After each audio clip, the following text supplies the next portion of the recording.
Alors bien le bonjour à tous et finalement comme vous avez vu il y a 2 vidéos sur la chaîne où je suis là et je vous parle tranquillement et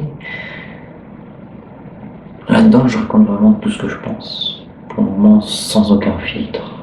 Je verrai si à la caméra je rajouterai je vais pas dire un filtre mais une censure, parce qu'il y a certaines choses que je pense qui finalement ne se disent pas, ne peuvent pas se dire vis-à-vis d'un public.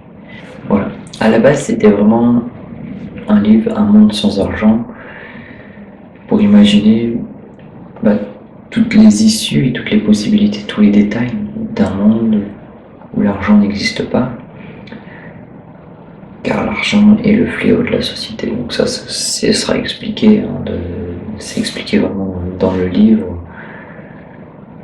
que l'argent est néfaste et la raison des conflits, des inégalités.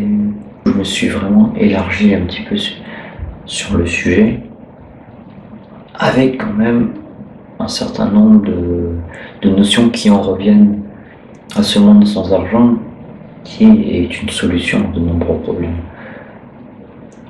Alors bien sûr, il y aura des avantages qu'il faut étudier et analyser, mais voilà. Donc les principaux aspects que j'aborderai, sans doute, donc, on aura tout d'abord l'aspect politique. Donc dans l'aspect politique, j'ai réfléchi à un nouveau système politique, j'ai expliqué le système politique actuel, donc je vous aborderai l'aspect politique de ma vision des choses. Ensuite, on partirait sur l'enseignement avec des idées de réforme d'un système qui est inégal pour le moment et qui laisse clairement pas sa chance à tout le monde. La notation est la première des choses. Pourquoi noter un élève sur des notions, finalement?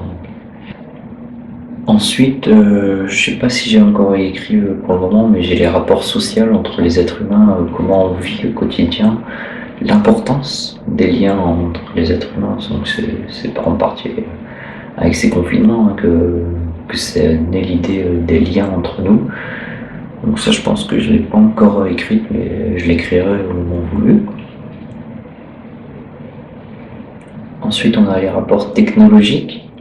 Donc la technologie à long terme, à court terme, son évolution, les possibilités. Donc c'est vraiment assez vague. Donc pour le moment, il n'y a rien dessus.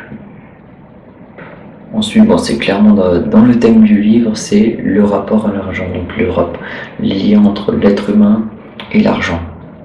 Et ça, il y en a. Donc c'est vraiment comment on réagit avec de l'argent, à quoi sert l'argent finalement. Comment on le ressent nous, comment on ressent cet argent. Ensuite, j'ai fait quelques lignes, toujours sur, là on est vraiment en plein dans le thème, sur les banques et les assurances. Et finalement, j'ai imaginé un nouveau système monétaire, pas un nouvel échelon monétaire, parce que finalement, un monde vraiment sans argent est très difficile à mettre en place.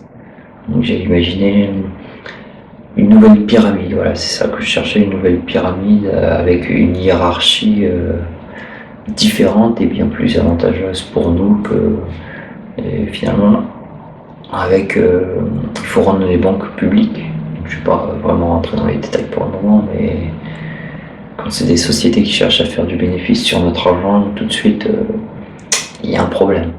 Ensuite, c'est très intéressant, c'est un peu plus personnel peut-être comment je le ressens, mais c'est l'image que l'on renvoie de soi à quelqu'un. Donc, comment on se sent regardé, c'est en soi, en lien avec le rapport entre les êtres humains, les liens sociaux. Ensuite, je suis parti sur les crises financières, sanitaires. Qu'est-ce qu'elles nous apportent, qu'est-ce qui nous font progresser, comment elles nous font progresser. Donc pour le moment, c'est le gros du sujet qui a été travaillé. Ça évoluera bien sûr ensuite. Oh, une petite vidéo annonce, elle m'a l'air longue du coup. mais je vous ai présenté un petit peu ce que j'aborderai.